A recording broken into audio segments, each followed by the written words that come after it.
16.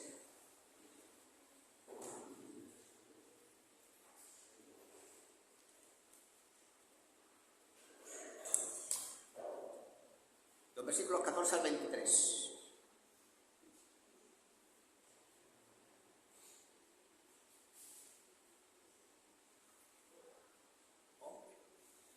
El espíritu de Jehová se apartó de Saúl y le atormentaba un espíritu malo de parte de Jehová.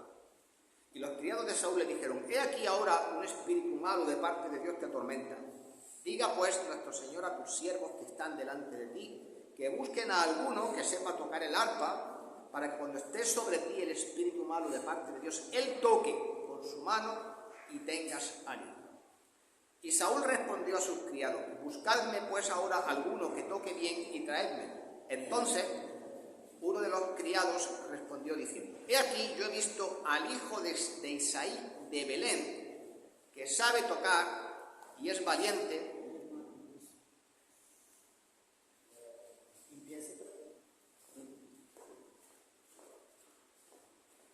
Bueno, y que es valiente y que es vigoroso. ¿Dónde está? Ya me perdí. Hombre de guerra, prudente en sus palabras, hermoso, y Jehová está sobre él. Y Saúl envió mensajeros a Isaí diciendo: envíame a David tu hijo, el que está con las ovejas. Y tomó Isaí un asno cargado de pan, una vasija de vino, un cabrito, y lo envió a Saúl por medio de David su hijo. Y viniendo David a Saúl, estuvo delante de él, y él le amó mucho, y le hizo su paje de armas. Y Saúl envió a decir a Isaí: yo te ruego que esté David conmigo, pues he hallado gracias en mis ojos. Y cuando el espíritu malo de parte de Dios venía sobre Saúl, David tocaba el arpa con su mano, y Saúl tenía alivio y estaba mejor, y el espíritu malo se apartaba de él. Bueno, creo que todos conocemos la historia. Inicialmente Saúl había sido un rey que Dios había usado para hacer grandes cosas, pero el que otrora fuera un rey apegado a Dios, sabemos que se rebeló contra su palabra y su voluntad, claramente expresada por el profeta Samuel. Y en estos tiempos ya el rey Saúl no caminaba con el Señor. Y también había sido desechado por él, porque había sido ungido un pastor de ovejas, un muchacho de 15 años aproximadamente, llamado David, como el nuevo rey de Israel, aunque el trono seguía siendo ocupado por él. Entonces, cuando Dios le quitó su espíritu, sabéis que Saúl profetizó y todas estas cosas al inicio, ¿verdad?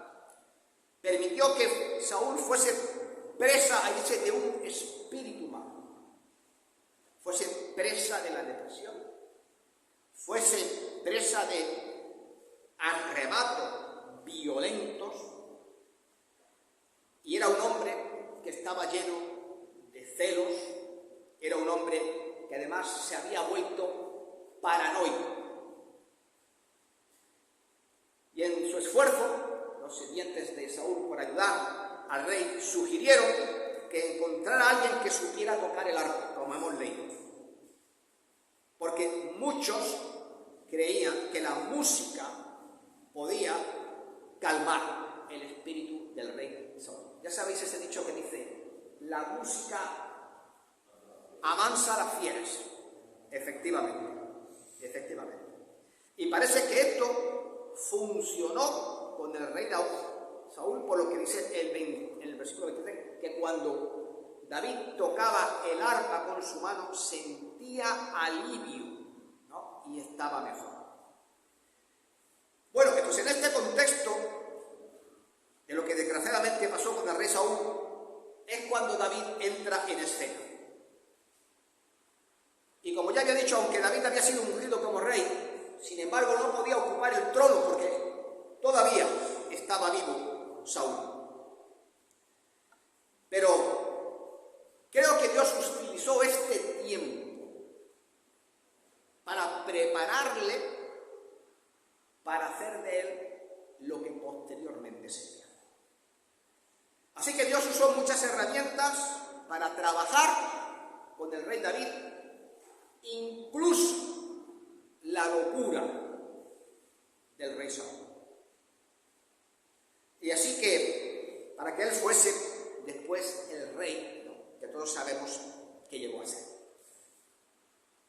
Posiblemente, si a David le hubiesen dado a escoger qué herramientas hubiesen sido necesarias para formar su carácter, para que llegase a ser rey de Israel, seguramente no hubiese escogido ninguna de estas, pero fue justamente todas las que Dios usó para prepararlo. Y esto nos dice, y es lo que quiero que veamos en el día de hoy, la manera en que Dios trabaja, la manera en que Dios hace, la manera en que Dios forma y capacita a un creyente para desempeñar el trabajo que Dios tiene para él. Y evidentemente, si todos nosotros estamos aquí, no es por casualidad. El Señor no simplemente nos salvó para que vengamos a la iglesia. Nos salvó con un objetivo determinado, ¿no?, que es transformarnos a la imagen del Señor Jesucristo. Y esto lo dice su palabra en Romanos 8, 29, dice: porque a los que antes conoció, los predestinó para que fuesen hechos conforme a la imagen de su Hijo. ¿Hay aquí alguno que sea la imagen de Cristo? Nadie levanta la mano. Entonces debe ser que Dios tiene mucho que trabajar todavía en tu vida. Entonces, claro, Dios tiene que trabajar en el carácter y en la vida de las personas para forjar lo que Él quiere. Evidentemente, dice que Saúl envió mensajeros a Isaí y le dijo: envía a tu hijo, el que está con las ovejas.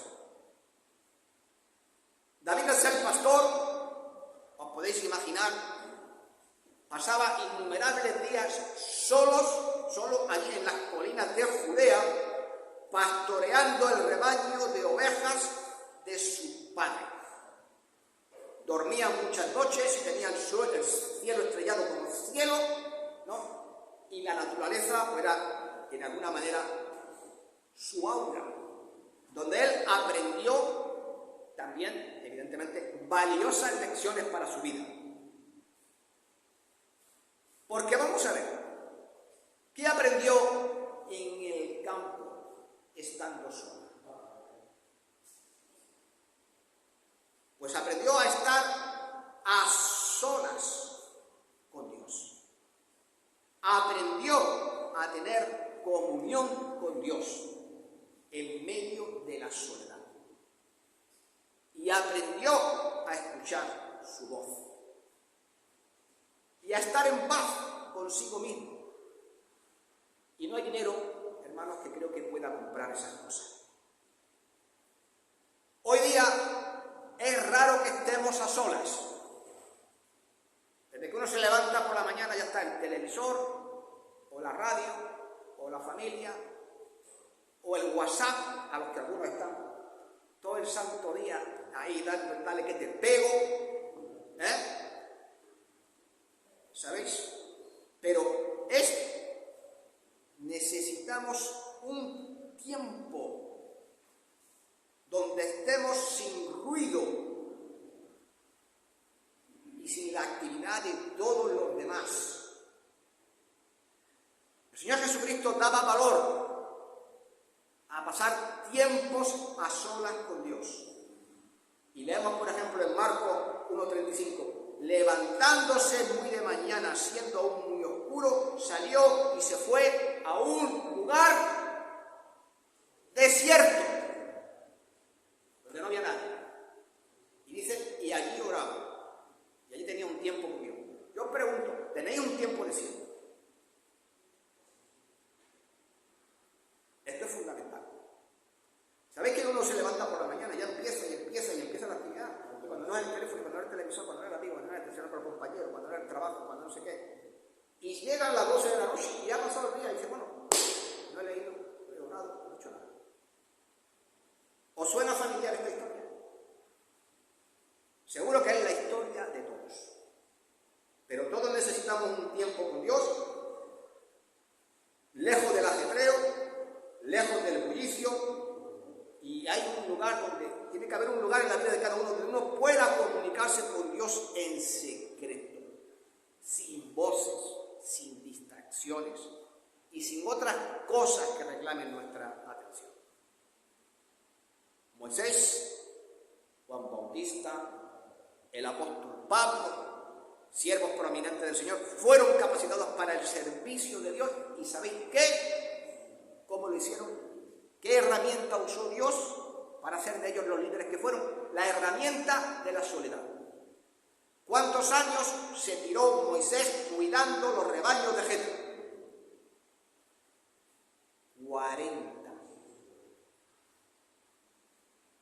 Juan Bautista, ¿dónde vivía? En la ciudad. En el desierto. ¿No? Y Pablo fue llevado, dice la palabra de Dios, a Arabia, después de que se convirtió. Por Arabia nadie entiende Arabia Saudita. Arabia también era una zona desértica que había junto a Israel. Y ahí fue donde Dios formó y capacitó a estas personas. Así que la soledad tiene un valor, hermanos. Y antes de que David se sentara en el trono y gobernara la nación de Israel, tuvo que pasar incontables horas solo, sin ser reconocido, sin ser apreciado.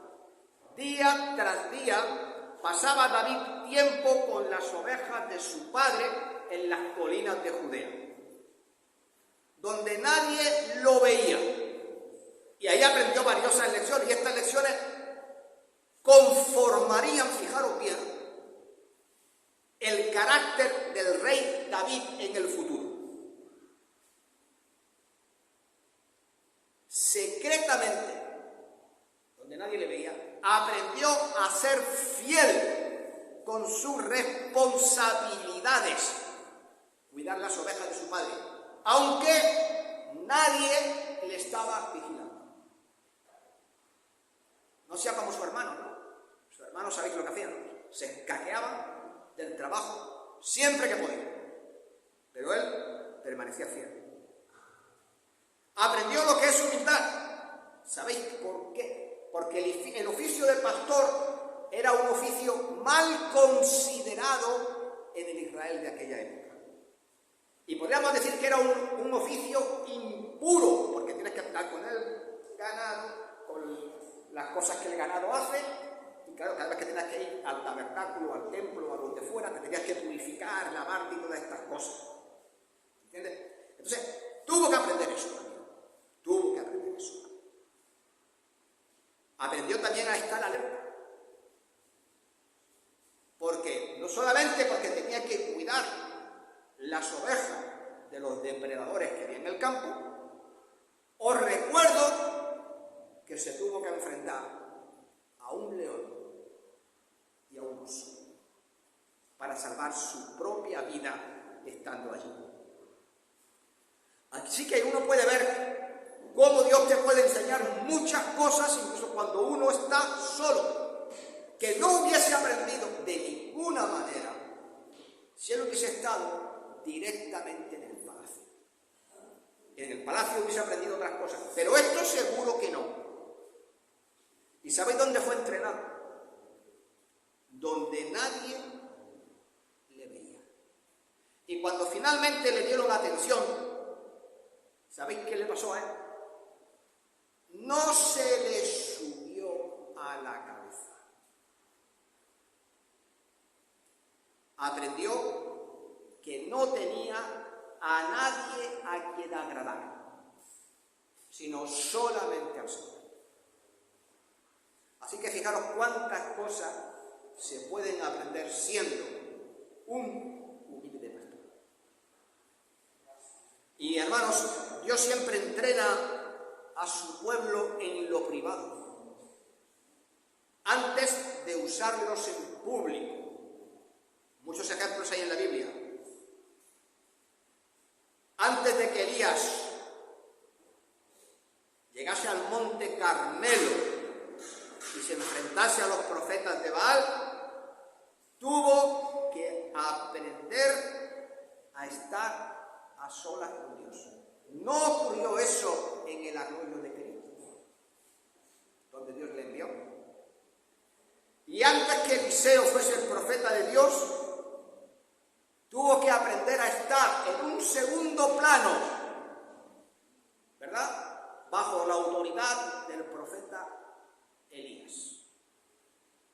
Y antes de que Moisés se convirtiese en el líder que fue, pasó 40 años en el monte Horeb cuidando ¿qué? Los rebaños de su suegro Jetro. Y la misma verdad también se puede ver en la vida del Señor Jesús, porque antes de presentarse como el Mesías y el Salvador, creció y se desarrolló también en lo secreto y en lo privado. Y si no, fijaros lo que dice la palabra de Dios. Y descendió con ellos y volvió a Nazaret y estaba sujeto a ellos, es decir, a sus padres. Y Jesús crecía en sabiduría y en estatura y en gracia para con Dios y con los hombres. Y esto lo está diciendo cuando tenía 12 años, y ya no se dice nada más, hasta que aparece de nuevo con el ministerio de Juan Bautista.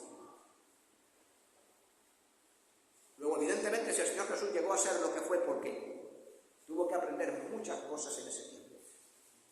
Y fue ahí donde el Señor preparó al Señor Jesucristo para ser el Cordero de Dios y para hacer su mayor obra. Así que pasar estos tiempos donde parece que nadie sabe nada de nosotros es esencial. Yo creo que todos tenemos sueños, todos queremos ser usados grandemente por el Señor, todos queremos que Dios haga a través de nosotros las cosas que hemos oído y visto en otros siervos de manera muy relevante, pero tenemos que darnos cuenta que Dios no puede hacer la voluntad que Él quiere hasta que no trabaje con nosotros. Y cuando esto ocurra y estemos preparados, Dios nos usará donde, cuándo y como Él elija. No va a ser ni antes ni después. Y precisamente las mayores recompensas que Dios da a veces son para aquellos que trabajan secretamente, que no han sido en principio ni reconocidos ni apreciados, pero Dios ha hecho algo especial con ellos y no los olvidará. No va a olvidar a todas estas personas que pagan el precio en oración y que se sacrifican de esta manera. Y puede, hermanos, que los hombres nunca te vean en un lugar secreto donde estás trabajando para Dios, pero ten la certeza que Dios nunca te va a olvidar. Y voy a poner algunos ejemplos que están en la Biblia sobre esto que estoy diciendo. ¿Recordáis a esta viuda que llegó al templo? Dice la palabra de Dios: estando Jesús sentado delante del arca de ofrenda, miraba cómo el pueblo echaba dinero en el arca, y muchos de esos ricos echaban mucho. Y vino una viuda pobre y echó 2 blancas. Vamos, echó 40 céntimos, 50 céntimos, no más, de hoy día. O sea, un cuadrante. Y entonces, llamando a los discípulos, digo: de cierto os digo que esta viuda pobre echó más que todos los que han echado en el arca, porque todos los que han echado de lo que les sobra dieron, pero esta de su pobreza echó todo lo que tenía. Una persona pobre, pero Dios reconoce lo que hace.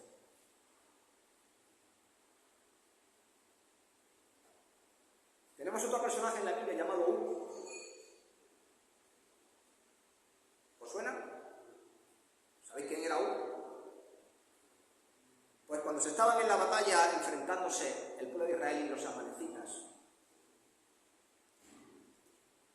Moisés estaba en una colina y cuando Moisés levantaba los brazos, el pueblo de Israel prevalecía, y cuando se cansaba y bajaba los brazos, los amalecitas prevalecían. Estaba allí Aarón ayudando a su hermano, ¿no?, y le sostenía un brazo, pero ¿qué pasaba con el otro? Pues tuvo que llegar Hur y sostenía su mano, el uno de un lado y el otro de otro, y así hubo firmeza hasta que se puso el sol. ¿Se vuelve a hablar más de él en la Biblia? No, pero ahí está su reconocimiento a lo que hizo. Y hay una persona que también hizo algo por el Señor Jesucristo. ¿Recordáis aquella señora que llegó allí, le echó una libra de nardo puro? Y no se va a hablar mucho más de ella en la Biblia. Pero dice el versículo 9, de cierto digo que donde quiera que se predique este evangelio en todo el mundo, también se contará lo que está hecho para memoria de ella. ¿Qué es lo que está diciendo con esto? Que Dios no se olvida de nada, ni de nadie. Y todo lo que hagas para Dios tendrá su recompensa.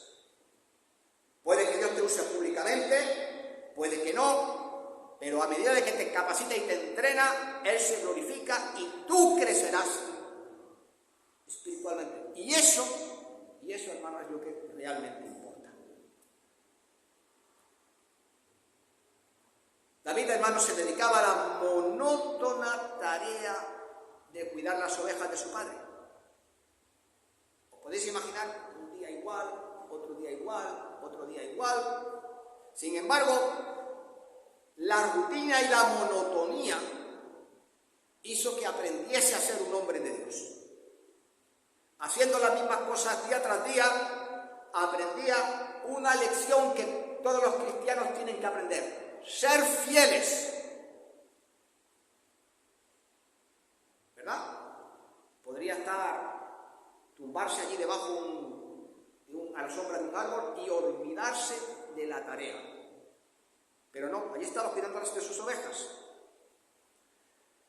Y se dedicó a la tarea de dar lo mejor de sí mismo. Y cuando Dios hizo de él un rey, ya no tuvo que aprender a ser fiel. ¿Por qué? Pues porque ya lo había aprendido en todo ese tiempo. No tuvo que aprender lo que es la responsabilidad. ¿Sabéis por qué? Pues porque ya la había aprendido. Así que Dios utilizó esa monotonía interminable para formar el carácter de este hombre. Y ahora yo te pregunto, ¿qué pasa con tu vida? ¿Es que piensas que no va a pasar igual contigo?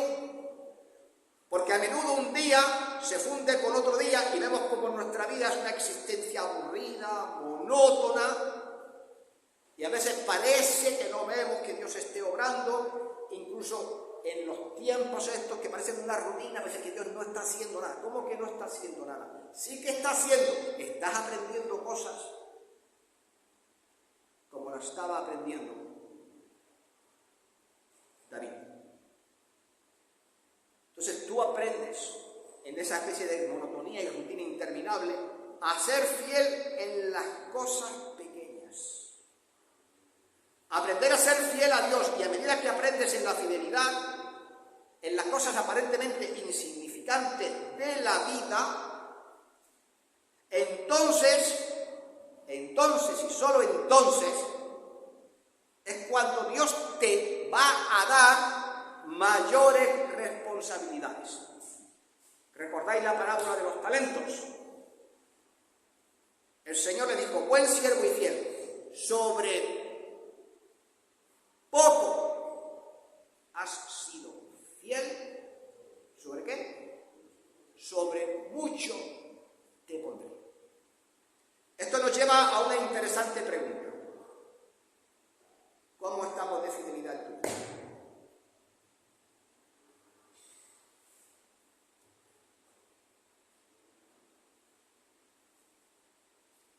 A veces la gente: ¿por qué el Señor no bendice mi vida? ¿Estás viendo a la iglesia? ¿Estás leyendo? ¿Estás orando? ¿Estás en comunión con Él? Día tras día, en la rutina, en las cosas que haces. No, entonces, ¿qué esperas? Dice la palabra de Dios que lo que se siembra se recoge. Que no nos engañemos. Pues ya está. Dios está esperando que seas fiel en lo poco. Y si eres fiel en lo poco, Dios te recompensará poniéndote sobre mucho. Cuando la vida a veces es rutinaria y siempre son las mismas pequeñas cosas, tú sigues caminando fielmente con el Señor, porque Él sin duda, está preparando cosas más grandes. Así que déjame animarte para que tú seas fiel con las cosas pequeñas. Sé fiel en congregarte. Sé fiel en orar. Sé fiel en tener tiempo con el Señor. Sigue orando incluso aunque parezca que Dios no te está escuchando. Sigue viniendo a la iglesia incluso cuando parezca que no está sucediendo gran cosa. Sigue, esto lo digo para el pastor, sigue predicando aunque parezca que la gente ni se esté moviendo ni está escuchando. Sigue testificando incluso cuando parece que nadie se convierte. Sigue dando incluso cuando las cosas económicamente están difíciles. Sigue viviendo para el Señor día tras día cuando aún otros a tu alrededor ves que se desvían o caen o flaquean. Porque en su tiempo Dios te bendecirá y te recompensará por ser fiel precisamente durante esos momentos rutinarios de tu vida. Pero en la vida de David, evidentemente, no todo fueron rutinas. ¿Vale? Dice, David respondió a Saúl: tu siervo era pastor de ovejas de su padre, y cuando venía un león o un oso y tomaba algún cordero de la manada, salía tras él y lo hería y lo libraba de su boca. Y si se levantaba contra mí, yo le echaba mano de la quijada y lo hería y lo mataba. Fuese león, fuese oso, tu siervo lo mataba. Y este filisteo incircunciso será como uno de ellos, porque ha provocado al ejército del Dios viviente. Añadió David: Jehová, que me ha librado de las garras del león y de las garras del oso, él también me librará de las manos del filisteo. Y dijo Saúl a David: ve y Jehová esté contigo. Como puede verse, no todo fue rutina. También luchó por un oso, luchó por un león y, por supuesto, su pasaje más relevante, ¿no?, contra Goliat. Y en innumerables ocasiones también contra los filisteos. Pero, ¿sabéis qué? Antes que pasaran todas estas cosas, también lo ignoraron. ¿Por qué? Cuando fue Isaí a su casa, dijo: ¿son estos todos tus hijos? Después de que Dios el Señor le reveló a quién iba a ungir, y este no. Bueno, no, aún queda el menor que apacienta las ovejas. Y le dijo Samuel a Isaí: pues envía por él, porque no nos sentaremos a la mesa hasta que él venga aquí. Y por supuesto, tampoco fue todo tan fácil, porque también lo criticaron sus propios hermanos. Y oyéndole hablar, Elías, su hermano mayor, con aquellos hombres, se encendió en ira contra David y dijo: ¿para qué has descendido acá? ¿Y para qué has dejado las ovejas de tu padre en el desierto? Yo conozco tu soberbia y tu malicia, ¿no? Porque también entre ellos tenían sus pleitos, sus celos y sus contiendas. Y por supuesto, también le subestimaron. Le dijeron: dijo Saúl a David: no podrás tú ir contra aquel filisteo, porque tú eres un muchacho. Tenía 14 o 15 años. Y él, un hombre de guerra. Y además, incluso, fijaros bien, fue perseguido por el propio rey Saúl. Y se enojó Saúl en gran manera y le desagradó este dicho: a David dieron 10.000 y a mí 1.000. No le falta más que le dé el reino.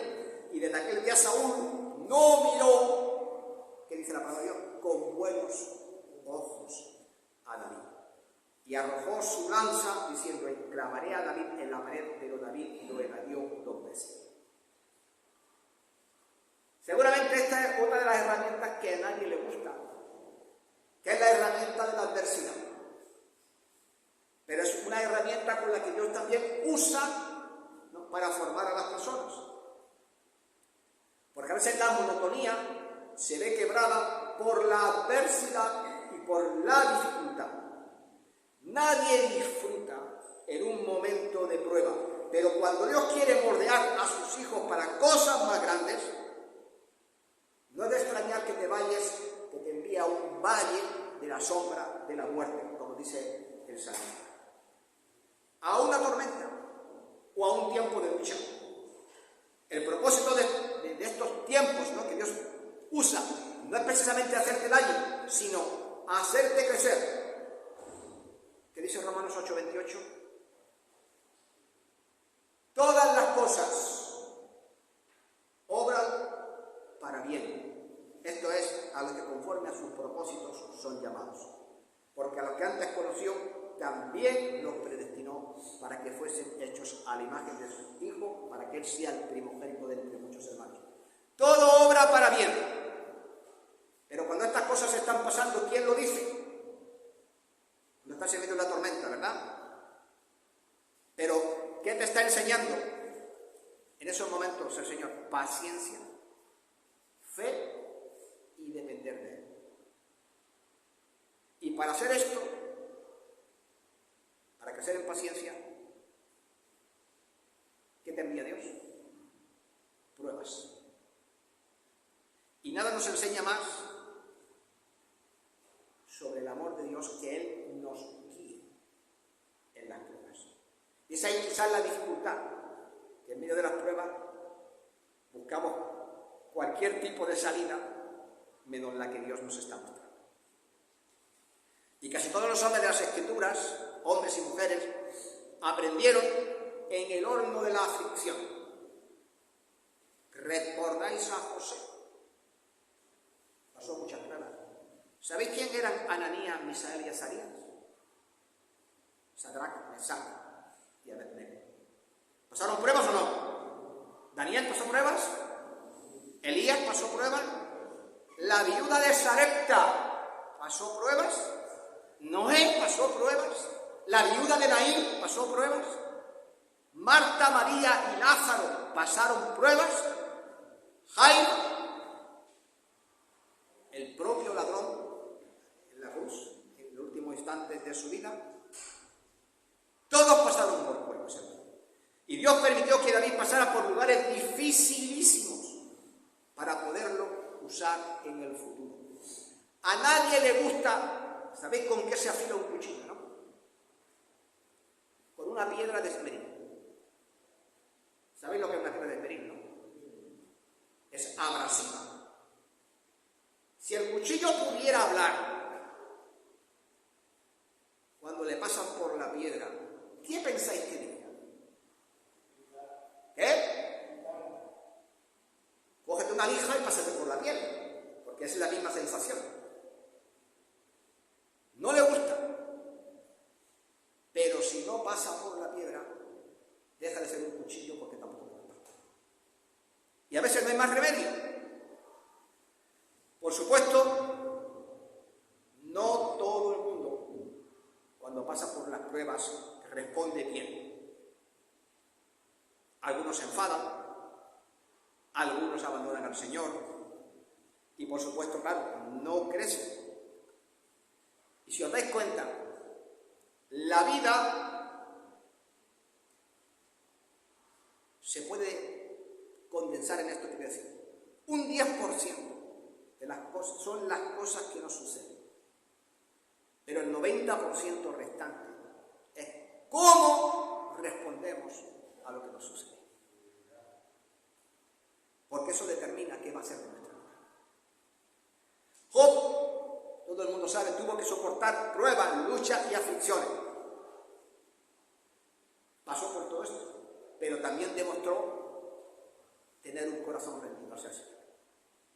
Y estaba dispuesto a enfrentar cualquier cosa antes que dejar al Señor. ¿Qué le dijo a su mujer? Le dijo, anda y muérete y maldice. ¿Y qué dijo él? ¿Recordáis?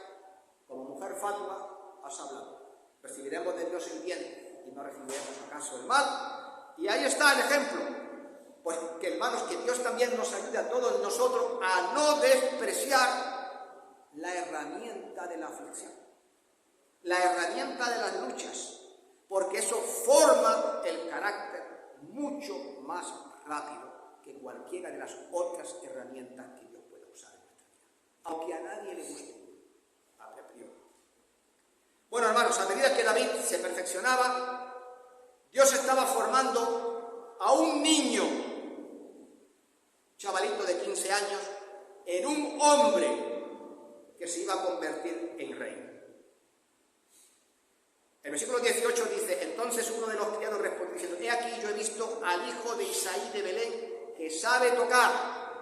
Y fijaros lo que dice: es valiente, vigoroso, hombre de guerra, prudente en sus palabras, hermoso, y Jehová está con él. Esto ya nos da una idea de lo que Dios estaba haciendo y de lo que acabaría por convertirse este hombre. En este versículo ya se ven los atributos que marcaron la vida del rey David. Y estos mismos atributos, ¿no creéis vosotros que deberían ser también nuestros? Porque estas son también las características que Dios quiere en cualquier creyente, en cada uno de nosotros. David era un hombre astuto, aprendió las habilidades que necesitaría como rey mientras cuidaba de las ovejas. Y Dios usó todas las herramientas que hemos mencionado. Y también, hermanos, ¿por qué no lo va a hacer con nosotros? Evidentemente que también, para enseñarnos lo que necesitamos para servirle a Él.